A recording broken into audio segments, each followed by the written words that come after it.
ঈদের পরে আন্দোলনের কৌশল যেন প্রফেসর ইউনূসকে চাপে রাখা যায়।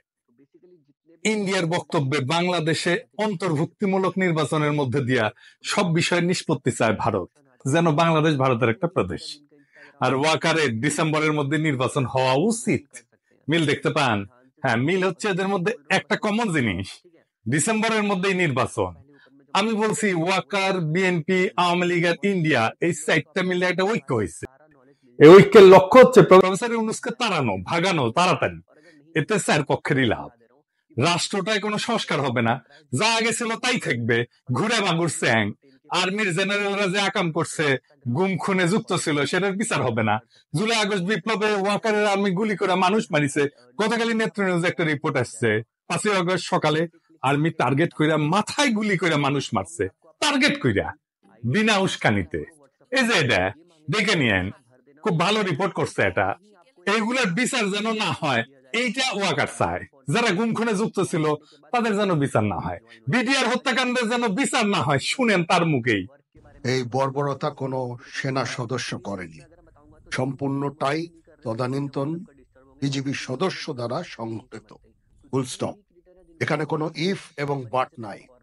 এই ওয়াকারের নেতৃত্বে প্রাণঘাতী অস্ত্র দিয়া বিক্ষোভকারীদের গুলি করে মারা হয়েছে।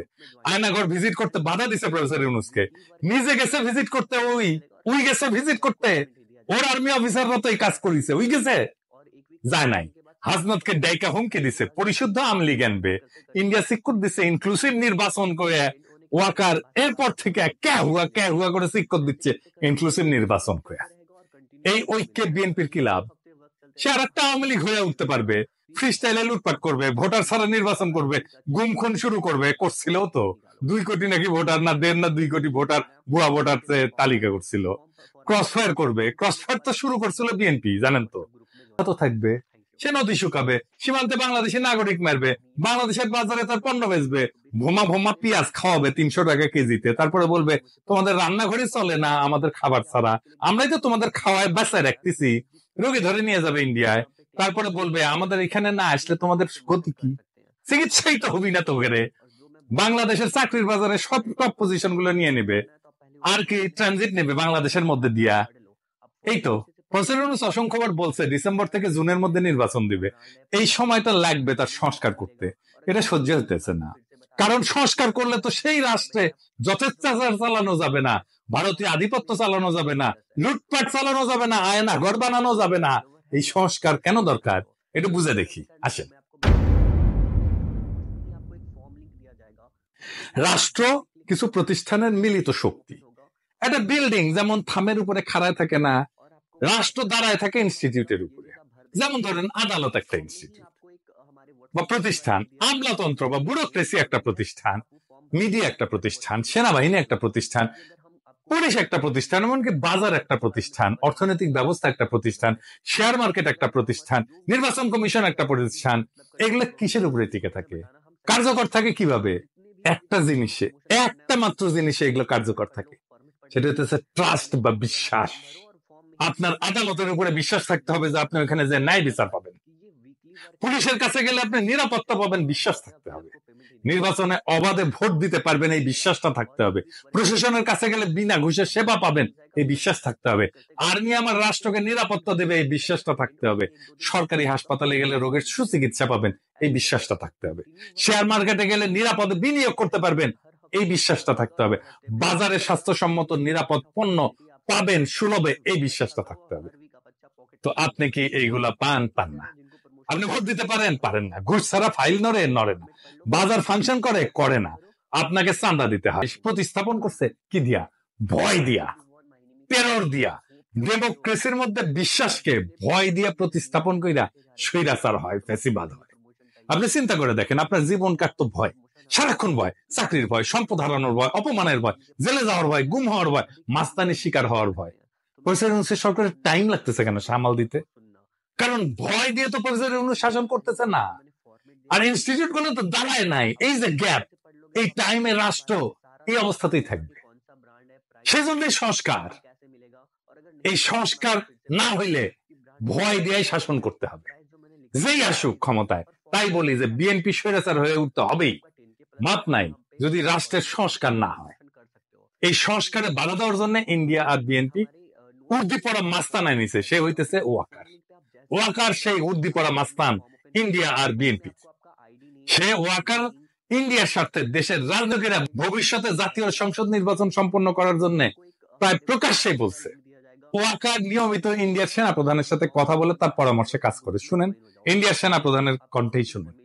I'm in touch with the chief of Bangladesh during the time of when this changeover took place. I was in constant touch with him, and even thereafter, in November 24, we had a video conference also. As far as the military cooperation is concerned, is again going up in the same way. Our officers have moved there for the NDC also. There is no let-up on that side. When we talk about the relationship we should talk about when there is an elected government.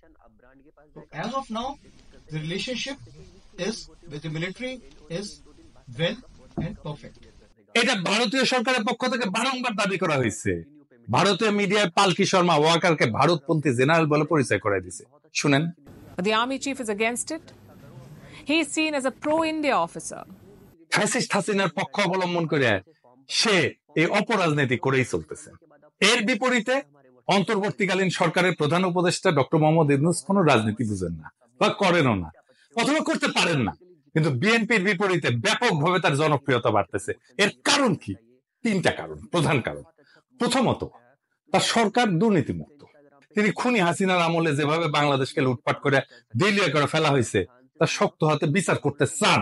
দ্বিতীয়ত, দেশবাসীর সকল মৌলিক মানবিক এবং রাজনৈতিক অধিকার ছিনায় নেওয়ার অপরাধে তিনি ফ্যাসিস্ট হাসিনার আওয়ামী লীগে শক্ত হাতে শাস্তি দিতে চান। 3 নাম্বার, বাংলাদেশ স্বাধীন হওয়ার পরে গত 53 বছর ধরে এদেশের ভাগ্য নিয়ে ইন্ডিয়া যেভাবে সিনেমিনি খেলছে এবং দীর্ঘ 15 বছর ফ্যাসিবাদী দুঃশাসনকে সমর্থন দিয়ে তারা বাংলাদেশকে যেভাবে ভুগাইছে তাতে তিনি ক্ষুব্ধ এবং ক্রুদ্ধ। দেশবাসীকে বোকা ভাবার কোনো কারণ নাই। মানুষ বোঝে কেন আজ অধ্যাপক মোহাম্মদ ইউনূসকে সমর্থন করতে হবে। অভিন্ন কারণে সশস্ত্র বাহিনীর 95% সদস্য বুঝে এই অন্তর্বর্তীকালীন সরকারের প্রধান উপদেষ্টার পেছনে কেন একজোট হয়ে দাঁড়াইতে হবে। কারণ এটা বাংলাদেশের স্বাধীন অস্তিত্ব এবং সার্বভৌমত্বের প্রশ্ন। স্বাধীন সত্তা নিয়ে ইন্ডিয়ার মুখোমুখি দাঁড়ায় আপন দেশের জনগণের স্বার্থে রাষ্ট্র পরিচালনার বিষয়। আর সেই দেশবাসীরা যখন দাঁড়ায় যায় তখন জেনারেল ওয়াকার সহ অল্প কিছু কর্মকর্তা ভিন্ন কিছু করার সুযোগ হারায় যায়। গত পরশুদিন বুধবার ঢাকা সেনানিবাসের সেনা প্রাঙ্গণে অফিসার্স অ্যাড্রেসে সেনা প্রধানের দেওয়া বক্তব্য বইলা গণমাধ্যম এবং সামাজিক মাধ্যমে যা প্রচার করা হয়েছে তা বিশ্লেষণ করলে 3টা সত্য উদ্ঘাটিত হয়। কি কি? 1 নাম্বার, ফ্যাসিবাদী দল আওয়ামী লীগের কার্যক্রম নিষিদ্ধ হওয়ায় জেনারেল ওয়াকার খনিয়া তাদের এজেন্ট হিসেবে বাংলাদেশ বিরোধী কার্যক্রমে লিপ্ত জনধিকৃত ফ্যাসিস্ট দলটিকে সঙ্গে নিয়ে সকল দলের অংশগ্রহণের মধ্য দিয়া অন্তর্ভুক্তিমূলক জাতীয় সংসদ নির্বাচনের তত্ত্ব হাজির কইরা প্রধান উপদেষ্টার উপর চাপ সৃষ্টি করতেছে। জাতীয় স্বার্থ বিরোধী অন্তর্ঘাতমূলক অপকর্মে জড়িত জেনারেল ওয়াকার চক্র ইন্ডিয়ার পাশাপাশি বিএনপিকে তাদের সাথে যুক্ত করতে পারছে।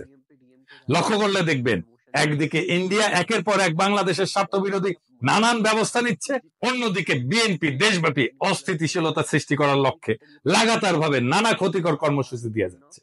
সেনাপ্রধান ইন্ডিয়া এবং বিএনপির মধ্যে আজ যে রাজনৈতিক সমঝোতা গড়ে উঠছে এইটা তার ইঙ্গিত বা প্রমাণ। শুধু তাই না, দেশবাসী বিস্ময়ের সঙ্গে লক্ষ্য করতেছে মাঝে মধ্যেই জেনারেল ওয়াকার চাকরিজীবী হিসেবে তার সরকারি চাকরির কাজের সীমানা অতিক্রম করে রাজনীতি নিয়ে বিতর্কিত মন্তব্য করে যাচ্ছে। তার পছন্দের নিষিদ্ধ দলটার পক্ষ অবলম্বন করে সশস্ত্র বাহিনীকে অপব্যবহারের চেষ্টা চালাচ্ছেন, যা ফ্যাসিবাদের অন্ধকার যুগে কখনোই তাকে করতে দেখা যায়নি। ফ্যাসিবাদের অন্ধকার যুগে কখনোই সে সরকারের উপরে চাপ সৃষ্টি করে না। তিনি তখন খুনি হাসিনাকে সেবা দান এবং ঘাতক, হন্তারক এবং লুটেরাদের ক্ষমতা নিরঙ্কুশ এবং চিরস্থায়ী করার কাজে ব্যস্ত ছিলেন।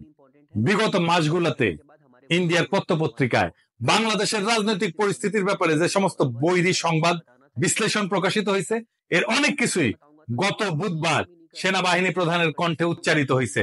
এতে বাংলাদেশ রাষ্ট্র, অন্তর্বর্তীকালীন সরকার এবং জুলাই গণ অভ্যুত্থানের প্রতি তার আনুগত্য নিয়ে দেশবাসীর মনে গভীর প্রশ্ন সৃষ্টি হয়েছে। এতে আমরা শঙ্কিত, হতাশ এবং বিক্ষুব্ধ।